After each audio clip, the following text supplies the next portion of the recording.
भाई बहन का प्रेम। अमित एक बहुत ही होनहार लड़का था जो हमेशा ही ईमानदारी के साथ अपनी पढ़ाई पर ध्यान देता और हमेशा अपने पिताजी के काम में मदद भी कर दिया करता था।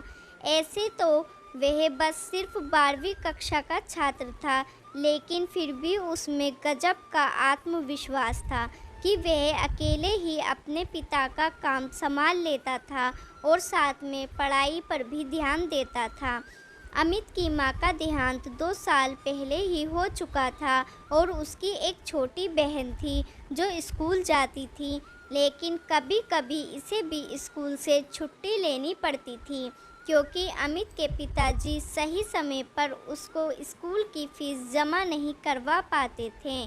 छोटी बहन को पढ़ाई का शौक नहीं था, लेकिन फिर भी अपने भाई के कहने पर वह पढ़ाई करने लगती थी। एक दिन छोटी बहन के पड़ोस में रहने वाली उसकी सहेली ने उसे अपने बर्थडे में आने के लिए कहा था। साथ में उसे रेड कलर की ड्रेस पहनने को कहा क्योंकि उसके बर्थडे की थीम रेड कलर थी। अमित की बहन इतनी समझदार नहीं थी और वह बार बार अपने भाई से जिद करने लगी, भैया मुझे नई ड्रेस खरीद कर देना, कल मुझे अमृता के बर्थडे में जाना है जहाँ रेड कलर पहनना होगा। ऐसे में अगर मैं नहीं पहनूंगी तो लोग मेरी हंसी उड़ाएंगे और मुझसे कोई दोस्ती नहीं करेगा। अमित, अरे ड्रेस से क्या लेना देना है, तू बस उस पार्टी में जाकर मज़े करके आना। बहन रोते हुए, नहीं भैया मुझे तो वही ड्रेस चाहिए, नहीं तो मैं बर्थडे पार्टी में नहीं जा पाऊंगी। अमित अपनी बहन से बहुत प्यार करता था और इसी वजह से उसने अपनी बहन के लिए नई ड्रेस लाकर दे दी जो लगभग 1500 रुपये की थी और जिसके लिए उसने अपने दोस्त से उधार भी ले लिया था। ऐसे तो वह बहुत स्वाभिमानी था, लेकिन अपनी बहन के आगे वह कुछ भी नहीं कर पा रहा था। अमित के पिताजी, तू अपनी बहन को बिगाड़ते जा रहा है, दिन ब दिन उसकी ख्वाहिश बढ़ती ही जा रही है। देख बेटा, उसके अंदर भी तो यह समझदारी होनी चाहिए कि वह हमारी मजबूरी को समझ सके। हम इतने पैसे वाले नहीं हैं। यह सब बातें दूर से ही अमित की बहन सुन रही थी और उसे यह सुनकर अच्छा नहीं लगा कि उसके पिताजी ने उसे कुछ भी देने से मना किया और उसे समझदार होने की बात की है। उसके हिसाब से तो वही सबसे समझदार लड़की थी। उसने अपने पिताजी और भाई की मजबूरी को भी सुनते हुए नज़रअंदाज कर दिया था क्योंकि उसे तो अपनी मनमर्जी का हर वह सामान मिल जाता था जो वह चाहती थी। अमित दिन भर अपना काम करता और रात में पढ़ाई किया करता था। वह अपनी पढ़ाई को छोड़ना नहीं चाहता था। यूं ही एक दिन वह पढ़ाई कर रहा होता है, अचानक उसके दोस्त राजीव का फ़ोन आता है जो उससे कल होने वाली पार्टी में चलने के लिए कहता है। राजीव, अरे चल ना यार, वैसे भी तू रोज़ रोज़ काम करता है, कभी हम दोस्तों के लिए भी समय निकाल लिया कर। अमित, हाँ हाँ क्यों नहीं, मैं भी तुम लोगों के साथ चलना चाहता हूँ, लेकिन क्या करूँ, मजबूरी है। मेरे पास तो पहनने के लिए अच्छे कपड़े भी नहीं हैं और ना ही मैं अपने पिताजी को ऐसी कोई ख्वाहिश करना चाहता हूँ ताकि मेरे पिताजी परेशान हो जाएं। राजीव के बहुत कहने पर भी अमित तैयार नहीं होता और वह हमेशा पढ़ाई पर ही ध्यान लगाना चाहता है।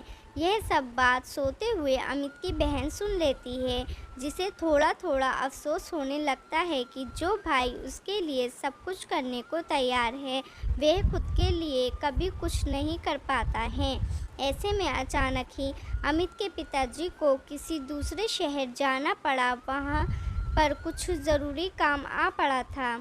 अमित की बहन, भाई, मेरी सहेली बता रही थी कि शहर के मॉल में एक बहुत अच्छी प्रदर्शनी लगी है जहां पर बहुत तरह तरह के डिज़ाइनर कपड़े मिल रहे हैं, वह भी सस्ते दामों में।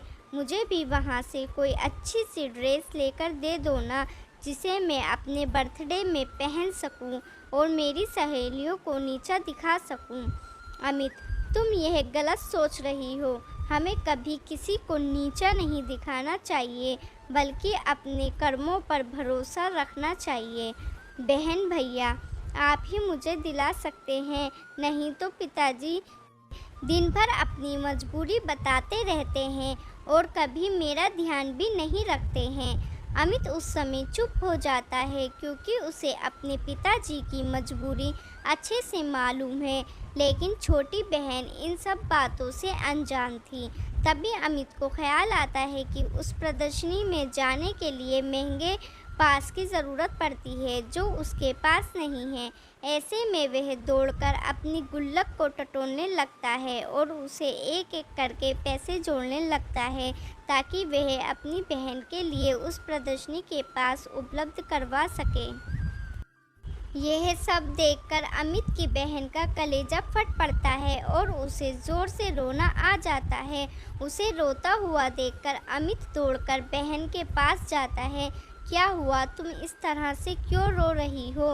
बहन रोते हुए, आज तक आपने हमेशा मेरी खुशियों का ख्याल रखा, हर वह चीज़ मुझे दिलाई जो मैं मांगती रही, लेकिन कभी भी मैंने आपसे यह नहीं पूछा कि आखिर आप इन पैसों का इंतज़ाम कहाँ से करते हैं।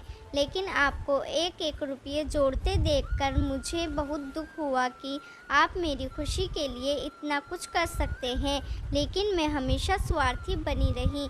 अमित, अरे इतना सोचने की ज़रूरत नहीं है।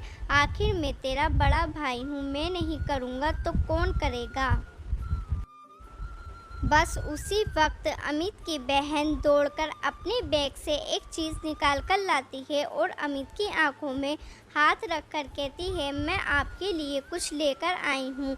इस बात से अमित चौंक जाता है और जैसे ही वह अपनी आंखों से बहन का हाथ हटाता है तो देखता है उसकी बहन उसके लिए एक सुंदर सी शर्ट लेकर आई है।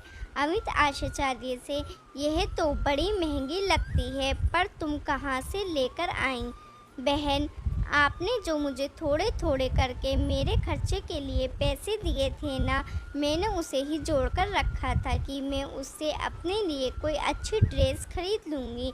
लेकिन जब मैंने आपके दोस्त की बात सुनी और आपने उसे पार्टी में जाने के लिए मना कर दिया, बस मैंने उसी समय ठान लिया था कि मैं आपको एक खूबसूरत सी शर्ट ला कर दूँगी। उम्मीद करती हूँ आपको यह शर्ट पसंद आएगी। अमित खुश होते हुए, अरे यह तो बहुत अच्छी है, मैं तो सोच भी नहीं सकता कि मेरे लिए कोई इतना भी कर सकता है। बहन भावुक होते हुए, यह तो मेरी तरफ से एक छोटा सा तोहफा है, लेकिन आज तक आपने जो मुझे प्यार और सम्मान दिया है, उसकी तो कोई भी तुलना नहीं की जा सकती। अब मैं हमेशा आपका और पिताजी का हाथ बटाऊंगी और कभी भी फिजूल खर्च नहीं करूंगी। वह बात सही है, जितनी चादर होती है हमें पैर भी उतना ही फैलाना चाहिए। बहन की समझदारी वाली बातों को सुनकर अमित की आंखों में भी आंसू आ जाते हैं और तभी पिताजी वहां खड़े होकर उन दोनों को देखने लगते हैं। अब पिताजी की आंखों में भी अमित के साथ साथ बहन के लिए भी गर्व के भाव आ जाते हैं और वे दोनों बच्चों को गले से लगा लेते हैं। खुशियाँ हमेशा छोटी छोटी घटनाओं, छोटे छोटे मोमेंट्स में छुपे हुए होते हैं। कभी भी लाइफ में किसी के लिए कुछ बड़ा प्लान करने के बजाय किसी के लिए एक छोटा सा प्रयास भी बहुत मायने रखता है। किसी के लिए एक बड़ा महंगा उपहार खरीदने के बजाय किसी के साथ 2 पल बैठकर उससे बात कर लेना भी एक बहुत बढ़िया उपहार होता है। लाइफ में कभी कभी ऐसा भी होता है कि किसी को हमारा महंगे लाखों के गिफ्ट्स में कोई रुचि नहीं होती है, उनके साथ सब एक शाम गुजार लें वो भी बहुत होता है। लेकिन बदलते दुनिया और इस जीवन की आपाधापी में हम इतने मशगूल होते हैं कि किसी को अपना समय भी नहीं दे पाते हैं। जहाँ तक मेरा मानना है कि किसी के लिए किसी का सबसे बड़ा उपहार किसी को वक्त देना होता है कि कोई भी किसी को जब अपना वक्त देता है तो वह उसको सिर्फ अपना वक्त नहीं दे रहा होता है, वह अपने जीवन का एक हिस्सा या ऐसे कहें तो वह अपना जीवन दे रहा होता है। जीवन में सबसे ज़रूरी 4 लोगों के साथ अपना समय बिताना और उनके सुख दुख में शामिल होना, यही तो जीवन है। बस काफ़ी लोग इसी खूबसूरत और अनमोल रिश्ते को सहज नहीं पाते हैं। ये हमारे लिए किसी कीमती रिश्ते, किसी महंगे गिफ्ट से कम नहीं होते हैं। उम्मीद करती हूँ कि आपको ये बहन भाई की इमोशनल कहानी अच्छी लगी होगी। आप इसको लाइक और शेयर करें, हमारे चैनल को सब्सक्राइब करें। धन्यवाद।